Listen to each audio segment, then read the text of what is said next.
Hi, I'm Scott Neisser. I teach yoga here at Crozet Arts, and I'm here in the studio for those of you that come to class. I'm here in the studio and you're not, but I hope you're home and safe. I'm here with my mascot Hugo to do some short segments, probably just around 20 minutes. I'm not sure how they're going to come out, but I'll do a few of them. Hopefully you have some props at home, maybe a blanket, a strap, could be a belt, a bathrobe sash, some kind of block, a small stool, a chair, a thick book, and we'll get started. We are going to come up onto all fours to begin, and if you know if this hurts your knees, to put down a blanket. But if you're using the blanket, make sure it's only under your knees, not your hands also. So blanket under the knees, hands, fingers spread underneath your shoulders, knees hip width apart, and you're on the tops of your feet. And let's inhale, inflating the chest. And exhale, let the head get heavy, the tailbone gets heavy. As the thoracic spine rises up towards the ceiling. And inhale.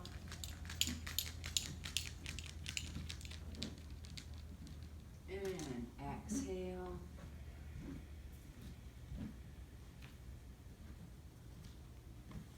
And inhale. And exhale.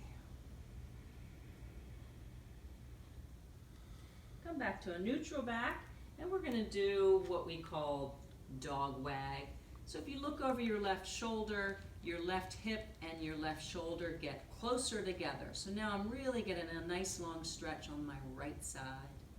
And going to the other side, looking over my right shoulder, that left waist gets long. And over the left. And over the right. And left. And right. And from here you're going to extend your arms out. You're going to keep your hips right where they are over your knees and extend the upper body out. And sometimes we call this downward puppy. So if you can rest your forehead on the ground. If not, it could go onto a block or a blanket. Let the chest open, really opening up the armpits. Spread the fingers, keep the elbows straight.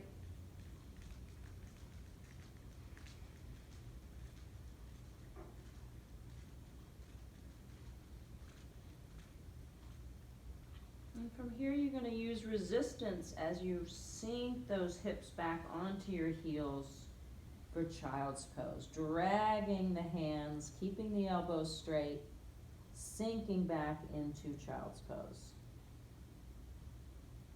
For those of you that child's pose is a problem, you can use a blanket, a towel, behind your knees, which would go between your heels and your sit bones. You could pull that in if that helps you. Otherwise, your sit bones are down on your heels, upper body extended.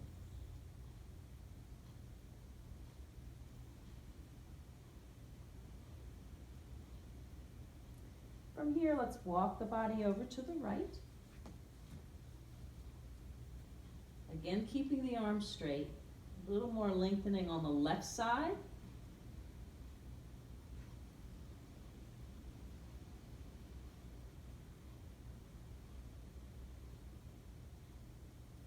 And walking through center, over to your left side, and this time you're going to lengthen out a little further on that right arm. You'll have more of a stretch on the right side.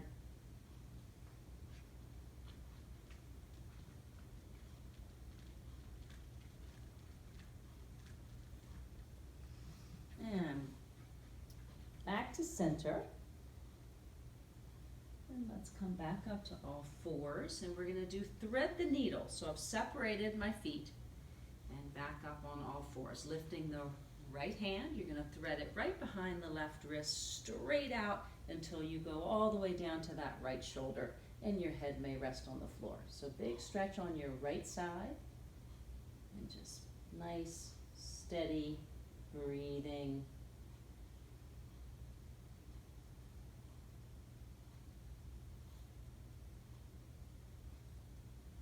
And press into the left hand to come up, placing the right hand back on the mat.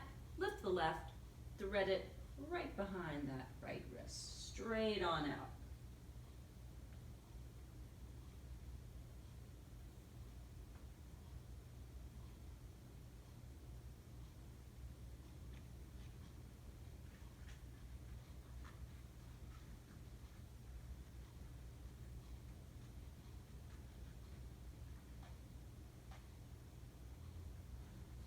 And come back up and turn your toes and sit back on your heels just to stretch out those feet. I want you to really focus on your breathing as you do any of these videos. You can do 1, 2, 3, one at a time, however you choose to do them, but just focus on your breathing. It's been a really stressful time, and we tend to hold our breath, constrict, stress, definitely affects your breath. So the one thing you do during every exercise we do today is remembering to keep the breath going.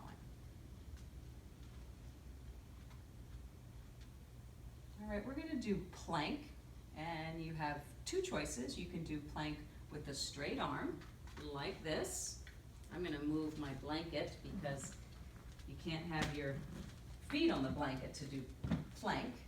So hands are down. This would be the full arm plank, but if you have a wrist problem, come on down to your forearms, palms spread on the mat, and you'll be doing plank like this. Still a very good abdominal exercise. So I'll demonstrate it and do it with you with straight arms. Go ahead and straighten one leg, and wherever your hips are right now, you want them to stay there. So straighten the other leg.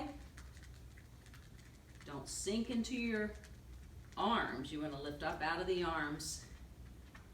And your abdominals are working. This is a great core exercise. Again, don't forget to breathe.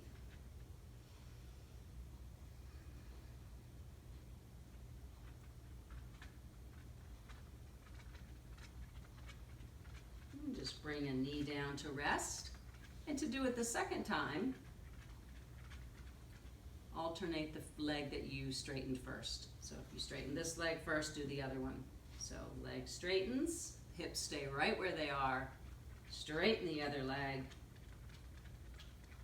Keep the back of the neck long. You can just look down at the floor.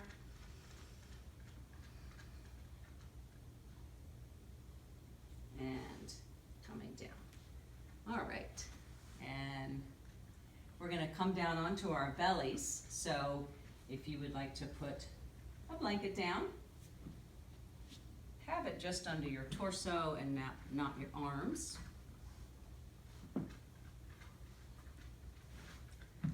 So you'll lay down and you're going to come up onto your forearms. Again, lifting up out of the shoulders and not sinking like so. So lifting up, take that moment to roll on top of your legs. So you're not clenching your buttocks. You want to roll the legs slightly in.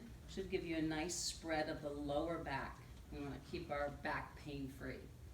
So fingers are spread, palms are pressing into the mat.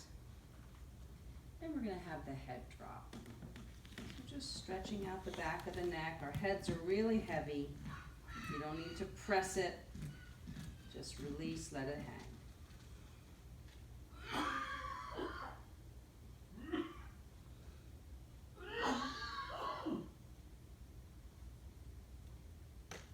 And lifting the head. And keeping your hands right where they are, press into the palms to straighten the elbows. Again, don't clench the buttocks in the back, but the chest is nice and lifted in the front. Neck long. Breath is coming.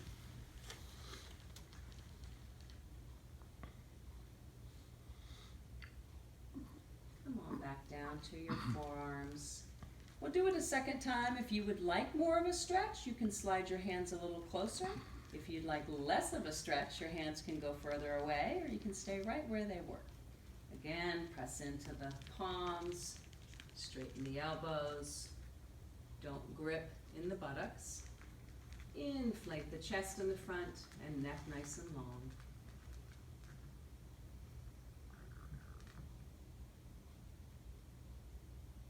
And coming back down, let's just rest your forehead on your hands.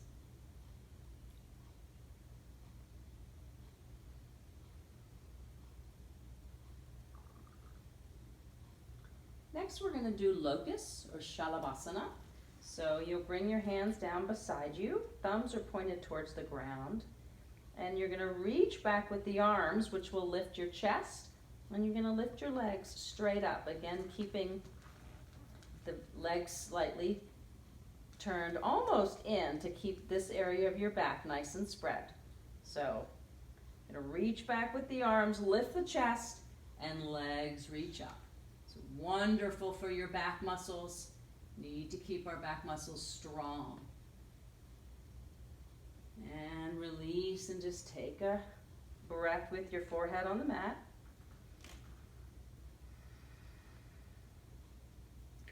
Coming up again, straight up, reach back with the arms. It'll really help pull your shoulders back. Also reaching back with the legs. Again, just coming down to rest, forehead to the mat.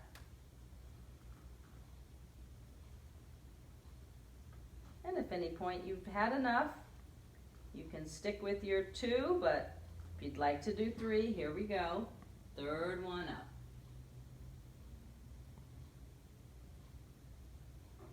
And coming down to rest. We're going to transition to bow. We're in a good position to do this. So you can bend your knees and grab your ankles, but if that is difficult for you, you will be using a strap. And a really nice way to grab your ankles with the strap is to actually make a loop on them so that instead of just grabbing it like this, you grab both sides of the strap here. It's much more effective in your lift. So if you're using a strap, here's your grip, and you'll go up like this. Otherwise, you'll be grabbing around the ankles and lifting up. Let the feet pull the arms and the arms are pulling the feet. Get your thighs off of the ground, chest off of the ground, coming down to rest.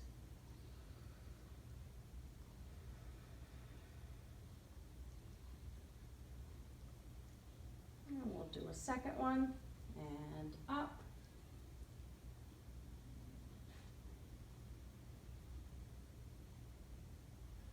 And down. All right. From here, we're going to press up into downward facing dog. And what I thought would be nice to do is a nice wide one, especially if you haven't been practicing a lot. It's nice to keep the hands and the feet wide. So if you bring the pinky fingers as wide as the mat, and then your pinky toes will be as wide as the mat in the back. Spread the fingers, press into the palms, turn the toes, press the sit bones high up towards the ceiling. Lengthen, getting that weight off of your hands down towards your heels. If you need to bend the knees to get that weight back, go ahead and do that. And then gradually work on straightening your legs. Should feel lots of space in your shoulders and your legs with it wide.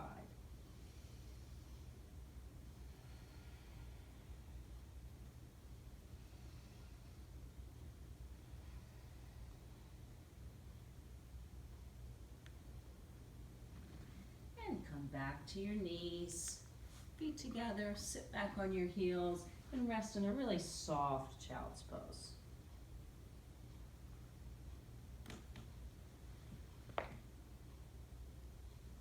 You could do this with your knees together. Sometimes that feels really nice on the torso. Bring the head to the mat, and the arms are down.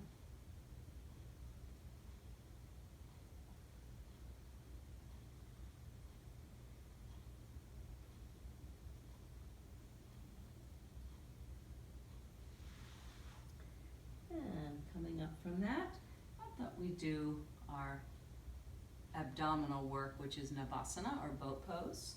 If you have a strap, you can grab that. I like to put a blanket down for my tailbone, coccyx bone. I think we'll just use the strap on the balls of your feet to begin with. Feet on the sticky mat. You need to keep the torso in one nice lifted piece with the chest lifted, and the torso needs to come back so that you are in a V or a boat pose. When you bring your legs up, your toes are a little bit above eye level. But we'll start with the strap. It can be very helpful. So we'll bring the strap over the balls of the feet, and we can start with the shins parallel to the ground, chest lifted, and when you feel ready, if you want to go to the next step, that would be straightening the legs, like so. And you want to pull your navel towards your spine, scoop the belly in nice and softly. A lot of people worry that you're gripping in your legs. That tends to happen when your abdominals get tired. But consciously use the abdominals. Lift the chest. And come down. And you can remove the strap for the second time. If you're more comfortable doing it again with the strap, use the strap. Otherwise, we'll move on to our next stage. If you want to hold behind the knees, lean back, lift the chest, and bring the shins parallel to the floor to start. And this may be where you stay, that's fine too. And then lifting the toes up. And if you're comfortable, you can let go and have your arms here. Sometimes we have to row for balance. Again, scooping the belly in. Breathe. And release down. All right, we're going to do a twist today. So you want to have a blanket folded up that you can put under your sit bones, or whatever it is that you may be using if you don't have a blanket at home. I'm going to use the blankets we have in the studio, folded like this. And we're going to do Bharad Vajrasana. So I'm going to need to move Hugo over here so I can straighten my legs out. So we'll start in Dandasana. And you'll roll onto your left sit bone, swing your feet over to the right, and slide that blanket in so both sit bones are on the blanket. So you want to keep your sit bones more level than they were on the floor. Inhale up. And we're going to twist to your left. So the right hand can cross over that left knee.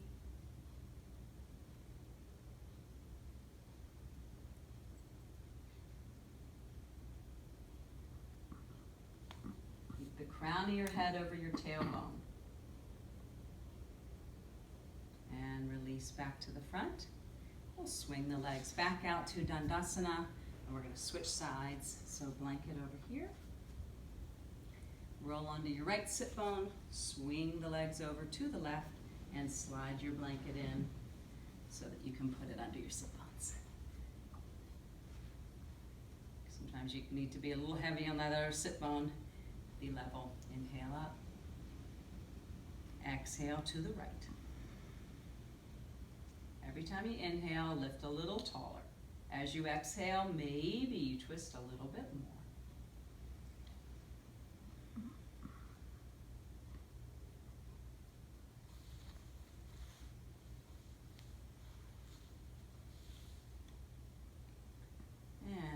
Back to the front.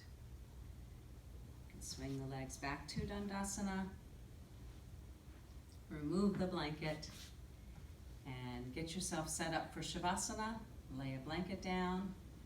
I will play my bowl for a moment, and that will be the end of this session. Please join me for another one today or tomorrow or next week.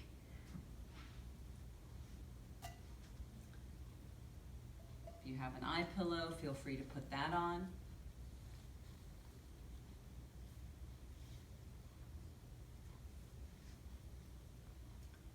And as you lay, let your bones feel heavy, knowing that the weight of the floor is going to support you. The floor is going to support the weight of your body. and softening.